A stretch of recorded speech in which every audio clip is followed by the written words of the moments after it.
Hello viewers, இன்னைக்கு நம்மளுடைய சேனலில் ஒரு இன்ட்ரெஸ்டிங்கான ஒரு டாபிக் பற்றி தான் நம்ம பார்க்க போகிறோம்.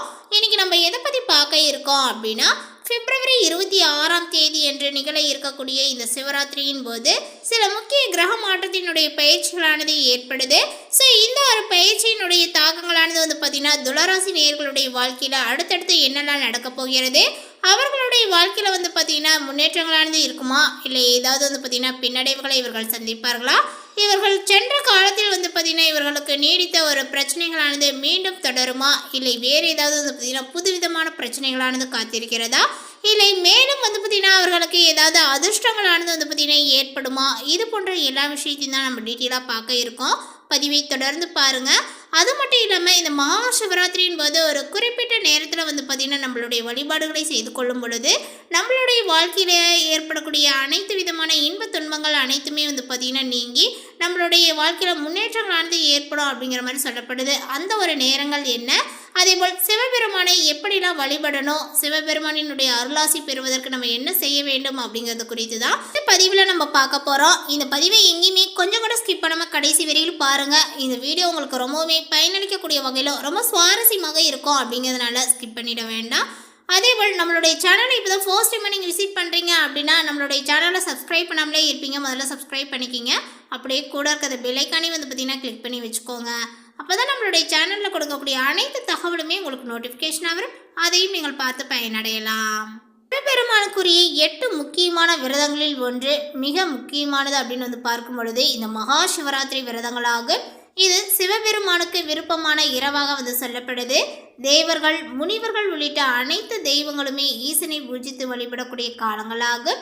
அன்றைய இரவு முழுவதும் கண் விழித்து சிவ பூஜைகளை செய்வது சிறப்பு. மகா சிவராத்திரி நாளில் இரவு முழுவதும் கண் விழிக்க முடியாதவர்கள் குறிப்பிட்ட ஒரு நேரத்தில் மட்டும் கண் விழித்து சிவபெருமானை வழிபடுவதனால மகா சிவராத்திரியில் விரதங்களை இருந்து கண் விழித்த பலனும் சிவனினுடைய அருளும் நினைத்த காரியங்களில் பார்த்திங்கன்னா வெற்றிகளும் கிடைக்கும். ஒவ்வொரு ஆண்டும் மாசி மாதம் வரக்கூடிய தேய்பிரை சதுர்தசி தினத்தில் மகா சிவராத்திரி விழாவானது கொண்டாடப்படுகிறது. சிவபெருமான் பார்வதி தேவியை திருமணம் செய்து கொண்ட நாளையே மகா சிவராத்திரி தினமாக கொண்டாடப்படுவதாக புராணங்கள் சொல்லப்படுது. இந்த நாளில் சிவபெருமானுக்கும் பார்வதி தேவிக்கும் சிறப்பு பூஜைகளானது நடத்தப்படுவது வழக்கம். அன்றைய தினம் மாலை துவங்கி இரவு முழுவதும் சிவபெருமானுக்கு 4 கால பூஜைகளானது நடத்தப்படும். நேரத்தில் சிவபெருமானை வேண்டி விரதங்களை இருந்து வழிபட்டால் நம்மளுடைய விருப்பங்கள் அனைத்துமே நிறைவேறுங்க, துன்பங்களானது நீங்கி முக்திகளானது கிடைக்கும் என்பது நம்பிக்கை. சிவபெருமானினுடைய பரிபூரண அருளை பெறுவதற்கு ஏற்ற நாளாகவும் இந்த மகா சிவராத்திரியானது அமைஞ்சிருக்கு அப்படின்னு தாங்க சொல்லணும். குறிப்பிட்ட நேரத்தில் சிவபெருமானை வழிபட்டால் நினைத்த காரியங்கள் அனைத்துமே அப்படியே நடக்கும் என்று சொல்லப்படுது. அந்த ஒரு நேரம் என்ன அப்படிங்கிறத இப்போ நம்ம பார்த்துடலாம். மகா சிவராத்திரி பூஜைகள் என்பது மாலை 6 மணிக்கு துவங்கி மறுநாள் காலை 6:30 மணி வரை பார்த்திங்கன்னா நடைபெறுங்க.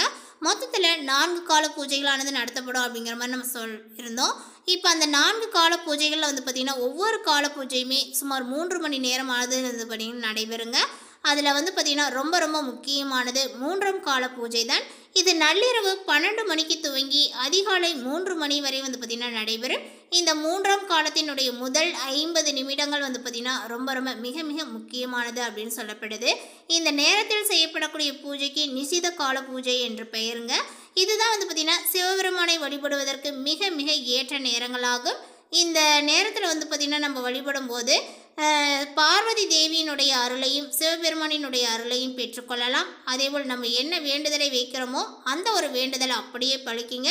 ஸோ அவர்களுடைய அருளாசியானது நமக்கு எளிமையாகவே கிடைத்திடும். இந்த நேரத்தை தவற விடாமல் துளராசி நேயர்கள் அனைவருமே பார்த்திங்கன்னா பயன்படுத்திக்கோங்க.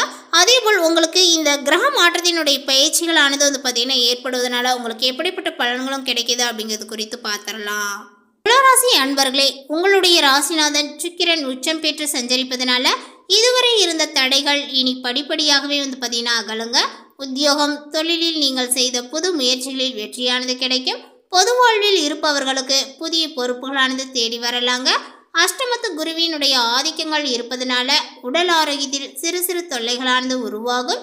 இருப்பினுமே உற்சாகத்துடன் பார்த்திங்கன்னா செயல்பட்டு மற்றவர்கள் ஆச்சரியப்படக்கூடிய விதத்தில் முன்னேற்றத்தை நீங்கள் காண்பீர்கள். பிள்ளைகளினுடைய வேலை வாய்ப்புகள் கருதி எடுத்த முயற்சிகள் அனைத்துமே வெற்றி பெறும். இந்த காலகட்டங்கள் முழுவதுமே கும்பராசியில் சூரியன் சனியினுடைய சேர்க்கையானது ஏற்படுகிறது. உங்களுடைய ராசிக்கு லாபாதிபதியானவர் சூரியன் பார்த்தீங்கன்னா அவர் பூர்வ புண்ணியஸ்தானத்தில் சனியோடு சேர்க்கிறார். அதோடு சூரியன் தன்னுடைய வீட்டை தானே பார்க்கிறார்.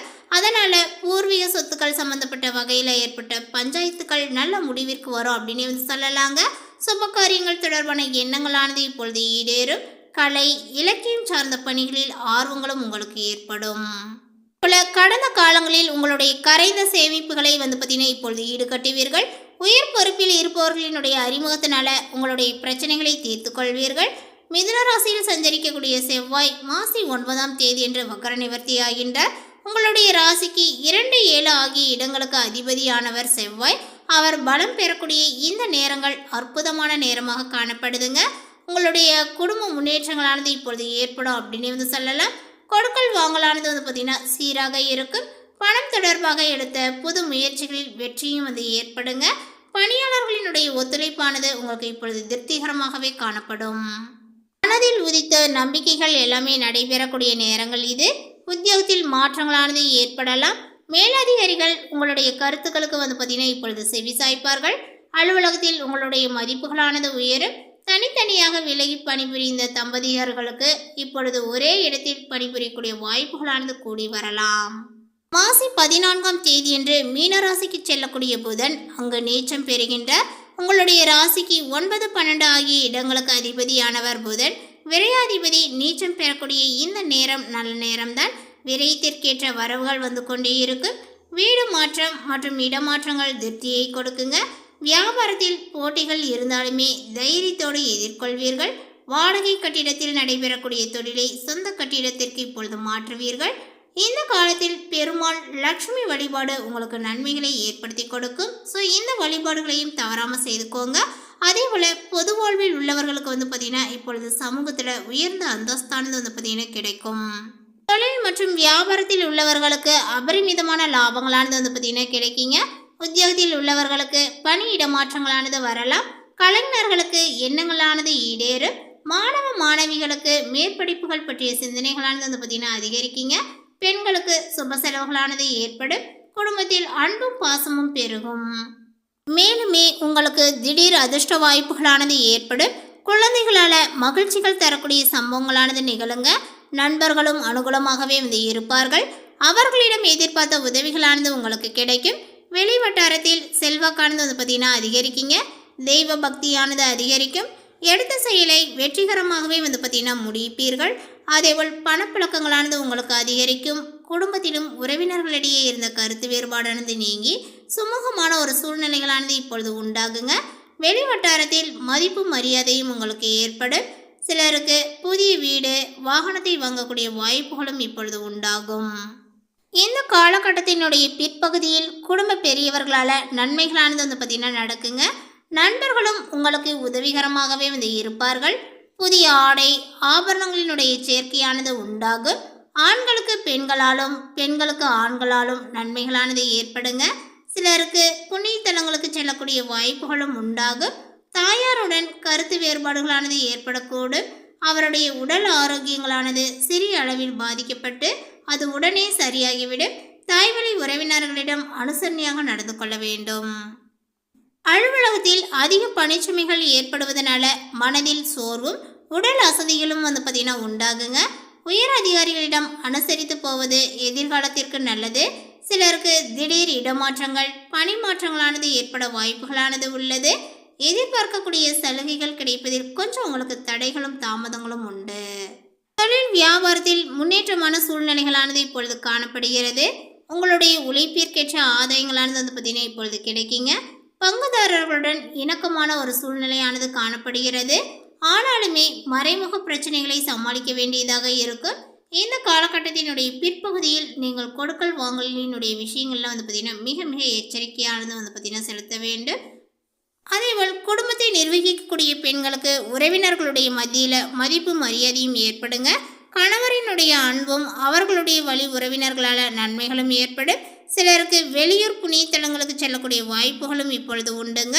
அலுவலகத்துக்கு செல்லக்கூடிய பெண்களுக்கு சலுகைகள் கிடைப்பதில் தாமதங்களானது ஏற்படும்.